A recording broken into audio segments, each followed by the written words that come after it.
hello नमस्ते चाहिँ बाख्रा गाखी गोठला गर्दैछौँ हामी चाहिँ भाइहरूसँग त्यहाँ भाइहरू चाहिँ ऊ त्यहाँ छ एउटा भाइ त्यहाँ छ त्यहाँ छ अर्को भाइ मसँग तास खेल्दै ल लाजले आऊ भाइ हजुर हजुर फेरि भन्नु माइकलले चाहिँ के गर्छ मलाई फेरि कुट्छ माइकलले लु कुटा र यहाँ भाइ छ एउटा अनि त्यहाँ छ गाई गोरु चलाइरहेको छु हामी चाहिँ बाख्रा चढ्दैछ गाई अनि त्यहाँबाट ऊ यहाँ तल छ गाई ऊ त्यो पारी गाउँ भाइहरू चाहिँ तास खेल्दैछ दुईजना यी गोठलामा गोठला आएको अरे यहाँ तास बोकेर दसीको तास त रेचेर म चाहिँ भ्लग बनाउँदै बस्दैछु झ्याउ लागिरहेछ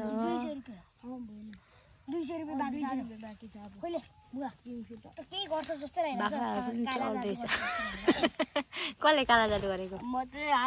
गइसक्यो घर हिँड्नु थालिसक्यो हेर त्यहाँ ऊ तेर्सो लाग्न थालिसक्यो त बाख्रा ऊ माथि छौ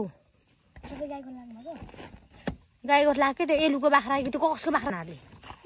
ऊ माथि पुगिसक्यो त्यो फर्काइदिनु हजुर म त नहेर्ने भयो म बरु हेर्दिनँ यसले त ऊ त्यो फर्कालेर ऊ मार्छ कि गइसक्यो कि अहिले उता उयो मार्छ फेरि अहिले मान्छेले त्यो ऊ तिम्रो माथिबाट झार्दैछ उसले अनि यहाँको हेर भनेको सुन्यो न तिमीले अघि नानाले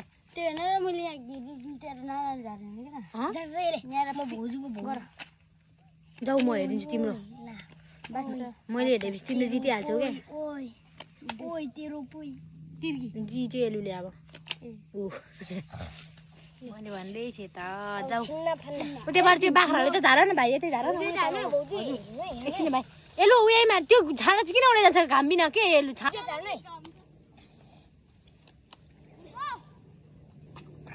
तिमीले जित्यो एलु यतै झार या मुनि उडे जित्यो है फेरि पनि भाइले छाडा त्यसो गर न भाइ हल्ल्याएर यो भाइले त म त हेर्दिनँ है झ्याउ लाग्ने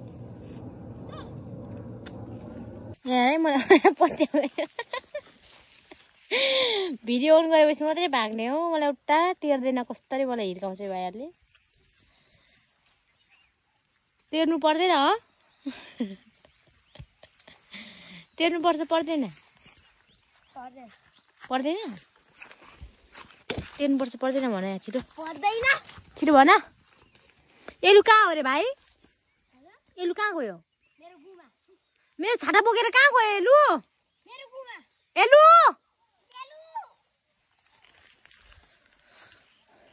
कहाँ गयो एले हेत्तेरी मेरो छाता लिएर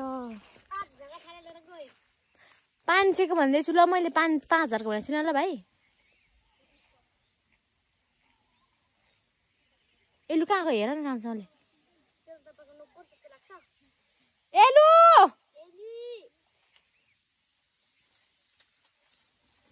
यो पारी पारी हेर्नु न कति हरियाली कति राम्रो छ सिन पारीको त्यो भाइ छ मलाई तेर्दैन के गर्नु यस्तै छ छाता भाँच्युस् न तिमीलाई मैले मेरो छाता लिएर कहाँ हिँडेको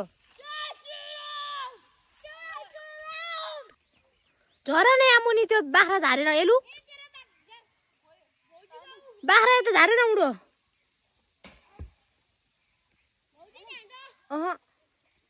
आई नचल न भाइ बाख्रा झर न उडो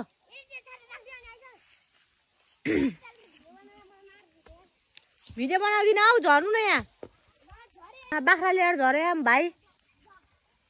अब घर लाने बेला भयो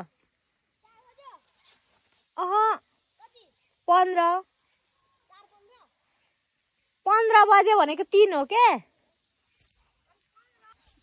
भर्खर 3 बज्दैछ एकछिन चलाउनु पर्छ लानु आऊ छिटो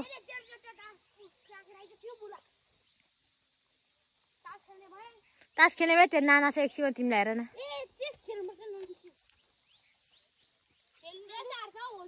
हार्छ आऊ तिमीले मलाई जित्छ जस्तो लाग्यो हामीले